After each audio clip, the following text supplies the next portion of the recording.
በስመ አብ ወወልድ ወመንፈስ ቅዱስ አሐዱ አምላክ አሜን። የጌታችንና የመድኃኒታችን የኢየሱስ ክርስቶስ ቅዱስ ወንጌል ቅዱስ ማቴዎስ እንደጻፈው የማቴዎስ ወንጌል ምዕራፍ 22።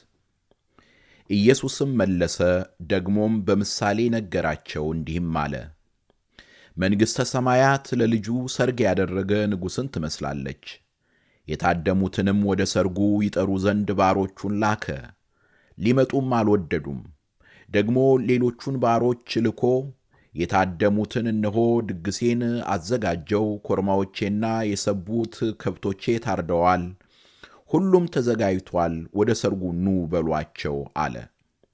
እነርሱ ግን ቸል ብለው አንዱ ወደ እርሻው ሌላውም ወደ ንግዱ ሄደ። የቀሩትም ባሮቹን ይዘው አንገላቷቸው፣ ገደሏቸው።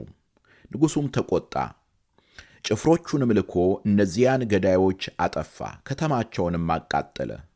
በዚያን ጊዜ ባሮቹን ሰርጉስ ተዘጋጅቷል፣ ነገር ግን የታደሙት የማይገባቸው ሆኑ። እንግዲህ ወደ መንገድ መተላለፊያ ሄዳችሁ ያገኛችሁትን ሁሉ ወደ ሰርጉ ጥሩ አለ። እነዚያን ባሮች ወደ መንገድ ወጥተው ያገኙትን ሁሉ ክፎችንም በጎችንም ሰበሰቡ። የሰርጉንም ቤት ተቀማጮች ሞሉት። ንጉሡም የተቀመጡትን ለማየት በገባ ጊዜ በዚያ የሰርግ ልብስ ያልለበሰ አንድ ሰው አየና፣ ወዳጄ ሆይ የሰርግ ልብስ ሳትለብስ እንዴት ወደዚህ ገባህ? አለው። እርሱም ዝም አለ። በዚያን ጊዜ ንጉሡ አገልጋዮቹን እጁንና እግሩን አስራችሁ በውጭ ወዳለው ጨለማ አውጡት፣ በዚያ ልቅሶና ጥርስ ማፋጨት ይሆናል አለ። የተጠሩ ብዙዎች፣ የተመረጡ ግን ጥቂቶች ናቸውና። ስለዚህ ፈሪሳውያን ሄዱና እንዴት አድርገው በነገር እንዲያጠምዱት ተማከሩ። ደቀ መዛሙርታቸውንም ከሄሮድስ ወገን ጋር ላኩበት። እነርሱም መምህር ሆይ እውነተኛ እንደሆንህ በእውነትም የእግዚአብሔርን መንገድ እንድታስተምር እናውቃለን፣ ለማንም አታደላም፣ የሰውን ፊት አትመለከትምና እንግዲህ ምን ይመስልሃል? ንገረን፣ ለቄሳር ግብር መስጠት ተፈቅዶአልን ወይስ አልተፈቀደም? አሉት። ኢየሱስም ክፋታቸውን አውቆ እናንተ ግብዞች ስለምን ትፈትኑኛላችሁ? የግብሩን ብር አሳዩኝ አለ። እነርሱም ዲናር አመጡለት። እርሱም ይህች መልክ ጽሕፈቲቱስ የማን ናት አላቸው። የቄሳር ነው አሉት።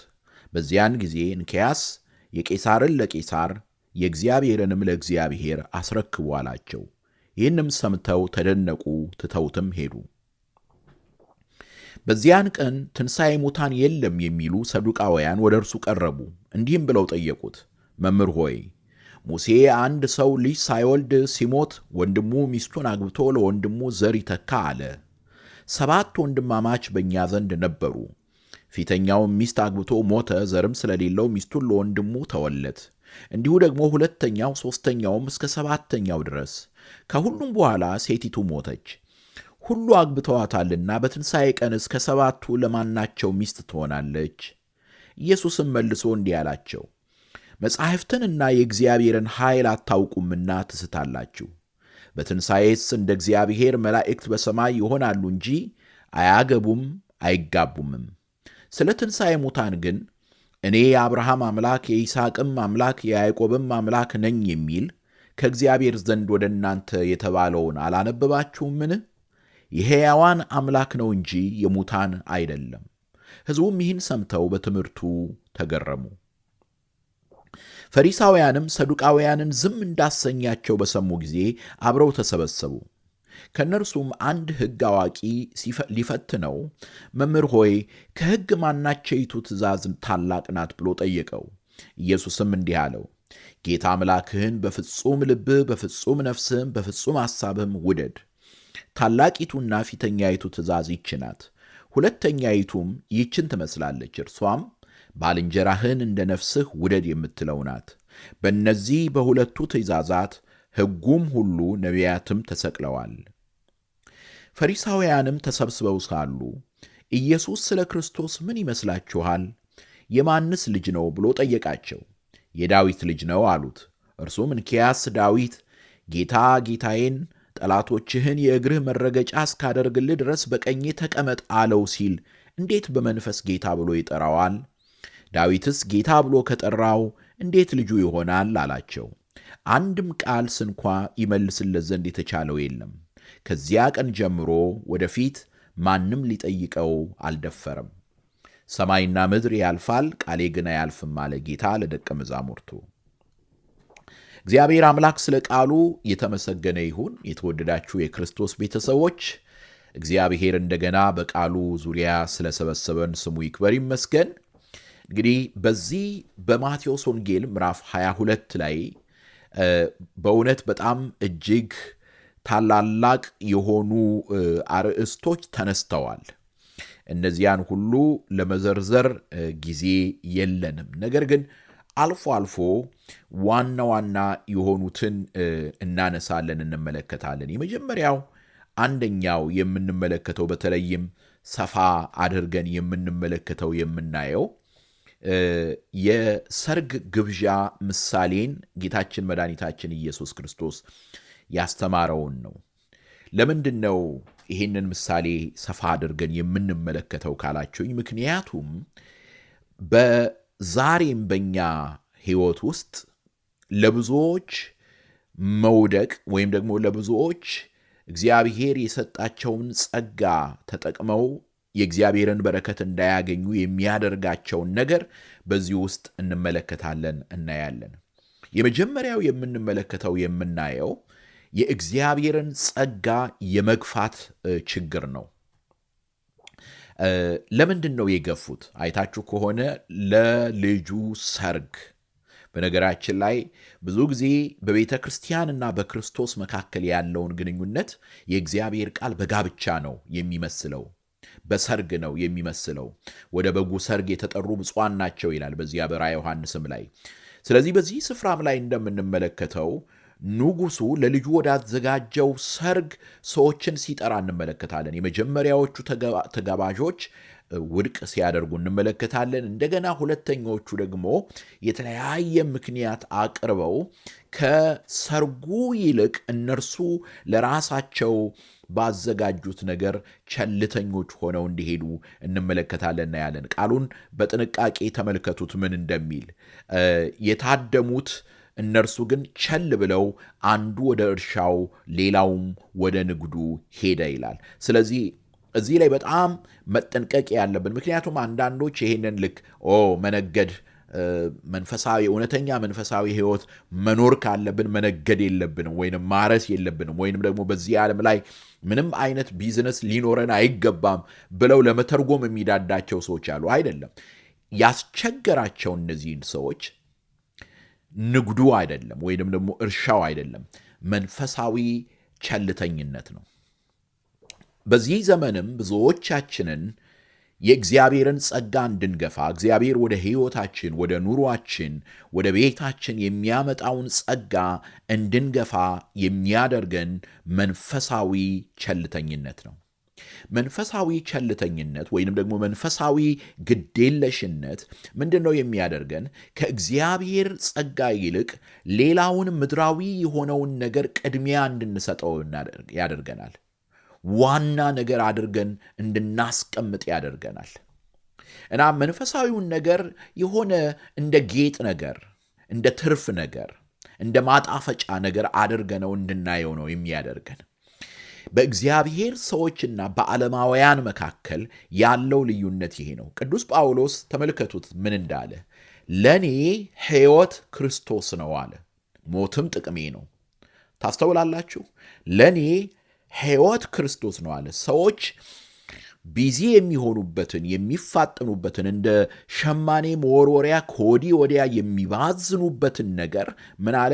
ለእኔ ሕይወት የምለው ቢዝነሴን አይደለም። ለእኔ ሕይወት የምለው ያንን ወይንም ደግሞ ሌላውን ነገር አይደለም። ለእኔ ሕይወት የምለው ክርስቶስን ነው አለ።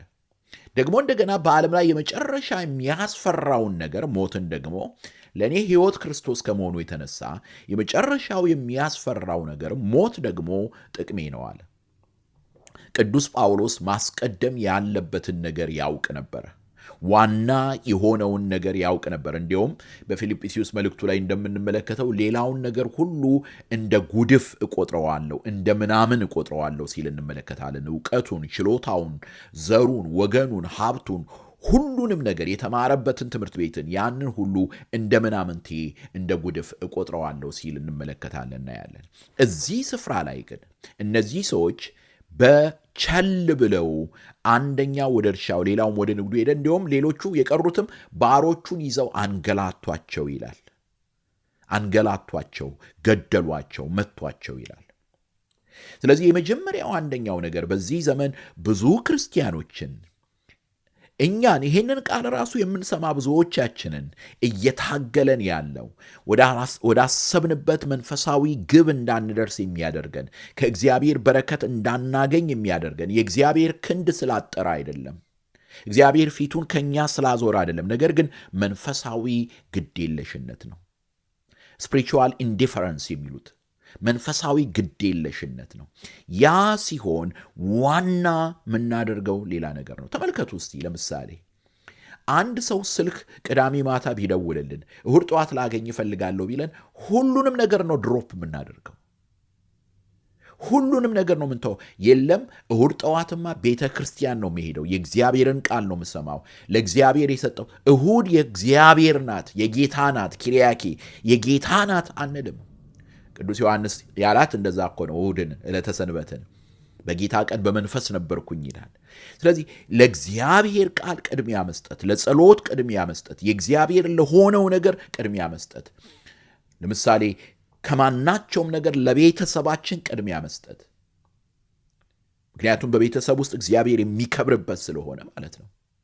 ስለዚህ እዚህ ስፍራ ላይ የምንመለከተው የመጀመሪያው አንደኛው ነገር መንፈሳዊ ቸልተኝነት ነው። ይሄ አንደኛው ነው። በሁለተኛ ደረጃ የምንመለከተው በጣም የሚያሳዝነው እነዚህ ሰዎች ጸጋውን ሲገፉት ሌሎች ሰዎችን ደግሞ ጋበዘ ጌታ። ሲጋብዛቸው ከነዛ መካከል አንዱ ገብቶ ድግስ ውስጥ ገብቶ እየበላ ያለ፣ ነገር ግን የሰርግ ልብስ አልለበሰም ነበር። የሰርግ ልብስ አልለበሰም ነበር። ስለዚህ አውጥተው እንዲጥሉት ተደረገ። ይህንን አባቶቻችን እንደሚነግሩን እንደሚያሳዩን የዚህ ሰው ጥፋቱ ምንድን ነው ካልን በተሰጠው ጸጋ አለመኖሩ ነው። በተሰጠው ጸጋ አለመኖሩ ነው። በነገራችን ላይ ንስሐ የሚያስፈልገን ለዚህ ነው፣ ዕለት ዕለት አዲስ ልብስን እንድንለብስ። አንዳንድ ኦርቶዶክሳውያን አባቶች ንስሐን ወይንም ደግሞ ሚስጥረ ንስሐን ሰከንድ ባፕቲዝም ይሉታል፣ ሁለተኛ ጥምቀት ይሉታል። ማለት ለምንድን ነው? እንደገና በጥምቀት ወዳገኘናት አዲስ ሕይወት ወደዚያ ሕይወት እንድንመለስ የሚያደርገን ስለሆነ ነው። እና ብዙዎቻችን ዛሬ ንስሐ አልባ የሆነ ሕይወት ስለምንኖር ባደፈ ልብስ ነው ያለነው። ሰርጉ ውስጥ ነው ያለነው፣ በቤተ ክርስቲያን ውስጥ ነው ያለነው። እንዘምራለን፣ እንቀድሳለን፣ ከሌላው ሕዝብ ጋር የእግዚአብሔር በረከት ተካፋዮች ነን። ነገር ግን በሙላት የእግዚአብሔርን ጸጋ እንድንኖረው አላስቻለንም። ለምን? ያደፈ ልብስ ለብሰናል። ያደፈ ልብስ ለብሰናል።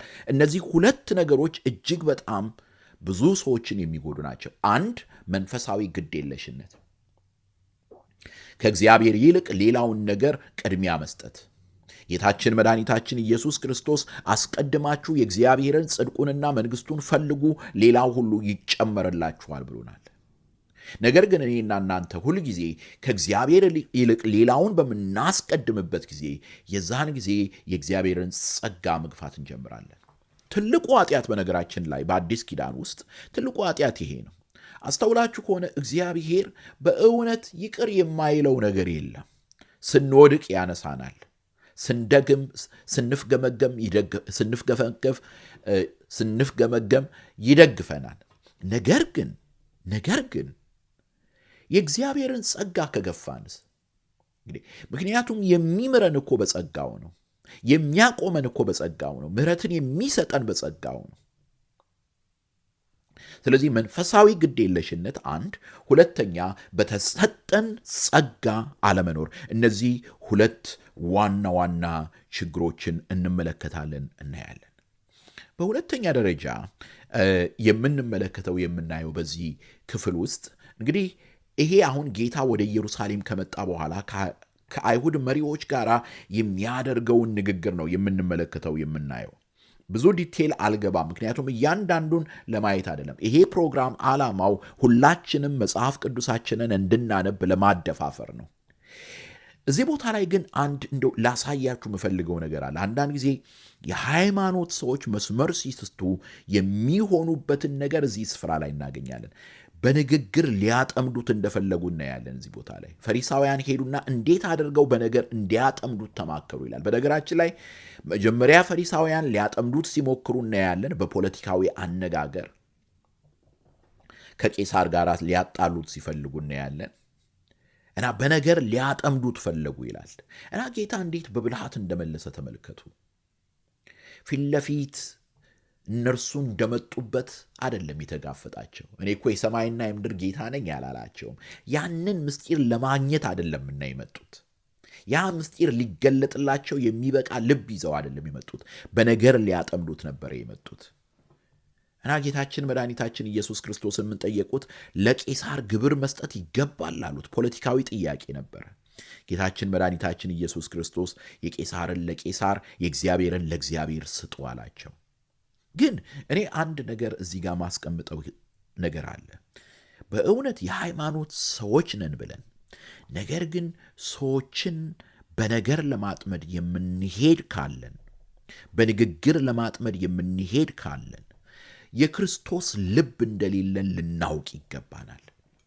በዚህ በእኛ ሕዝብ መካከል አንዳንድ ጊዜ ይሄ የአሽሙር መንገድ፣ የተንኮል መንገድ ይበረታታል። እገሌ ንግግር አዋቂ ነው እንላለን። በአግቦ ሲናገር፣ በአሽሙር ሲናገር፣ በነገር ጠቅ ሲያደርግ። የእግዚአብሔር መንገድ ግን ቅን መንገድ ነው፣ የጽድቅ መንገድ ነው። የእግዚአብሔር መንገድ ጥመት የለበትም። የእግዚአብሔር መንገድ እንዲህ ውስልትና የለውም።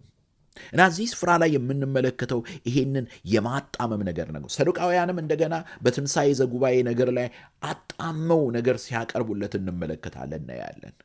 የሙሴን ሕግ እንዴት አጣመው ለነሱ በሚመች መንገድ። ሰዱቃውያን ሊብራል የነበሩ ናቸው በዚያን ወቅት። እና ከዛ በኋላ ምንድን ነው ያሉት? በእኛ መካከል አንድ ወንድም ነበረ፣ እሱ ሲሞት ወንድሙ አገባት፣ እሱ ሲሞት ሌላኛው አገባት፣ በመጨረሻ ላይ ለማንኛው ትሆናለች አሉ። የትንሣኤ ዘጉባኤን ኮንሴፕት አላወቁም ነበር። የትንሣኤ ዘጉባኤን ሐሳብ አላወቁም ነበር። ነገር ግን በነገር ጥመት ሊይዙት ነበር የፈለጉ።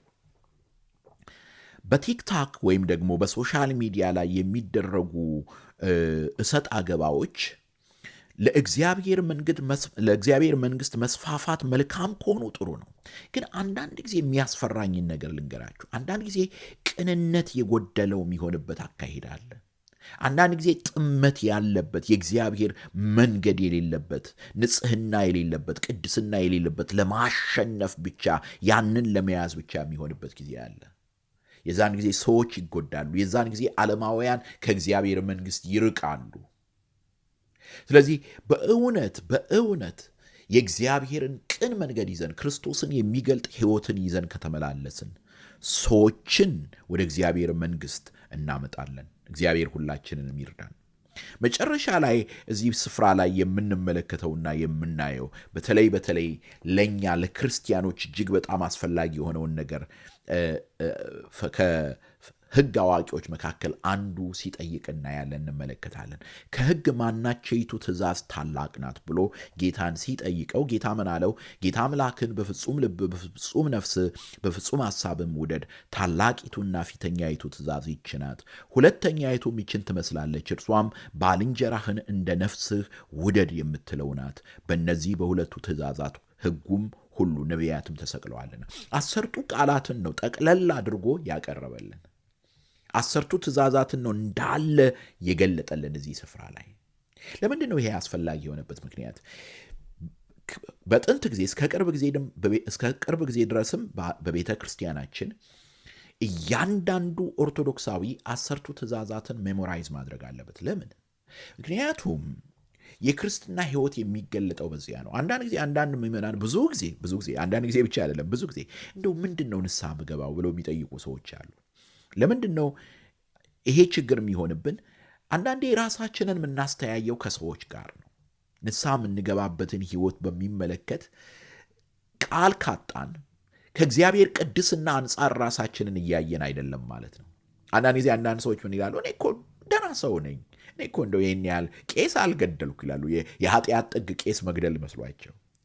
ነገር ግን 10ቱ ትእዛዛትን በፊታችን ካስቀመጥን 10ቱ ትእዛዛትን ጌታ በሁለት እንደከፈለ እዚህ ቦታ ላይ ትመለከታላችሁ፣ ታያላችሁ።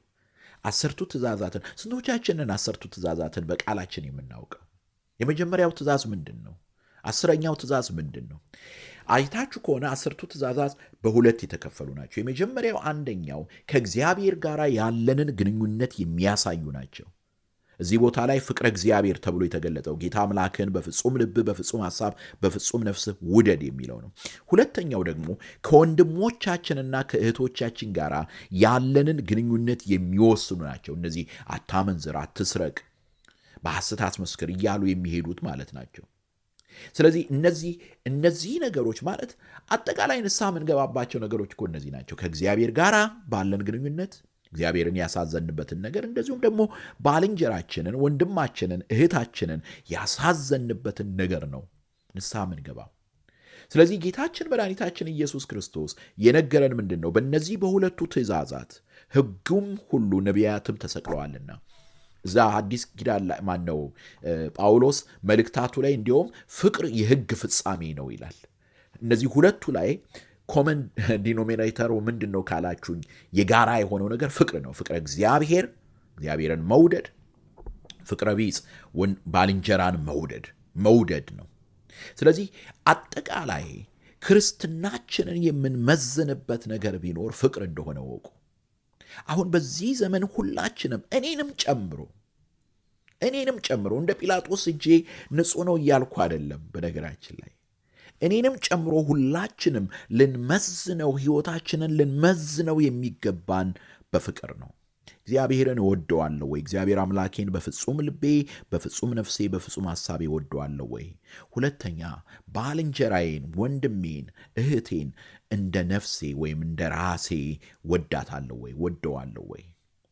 እነዚህ ነገሮች የበለጠ ዕለት ዕለት ሥጋን፣ ዓለምን፣ ሰይጣንን እንድንዋጋ ይህን አሮጌውን ሰውነት በክርስቶስ መስቀል እንድንጠርቀው የሚያደርጉ ናቸው። ዕለት ዕለት ወደ እግዚአብሔር ጸጋ እንድንቀርብ የሚያደርጉ ነገሮች ናቸው። ጌታችን መድኃኒታችን ኢየሱስ ክርስቶስ ያስተማረውን ትምህርት ወንጌላዊው ማቴዎስ ለእኔና ለእናንተ ያስቀመጠልን በዚህ ምክንያት ነው። እግዚአብሔር አምላክ አሁንም በእውነት እርሱን በፍጹም ልባችን፣ በፍጹም ነፍሳችን፣ በፍጹም ሐሳባችን እንድንወደው ወንድሞቻችንን እህቶቻችንንም እንደ ነፍሳችን እንደ ራሳችን እንድንወድ ፍቅርን እንደ ሸማ ያልብሰን፣ እንደ ሀገራችን አነጋገር። አሜን።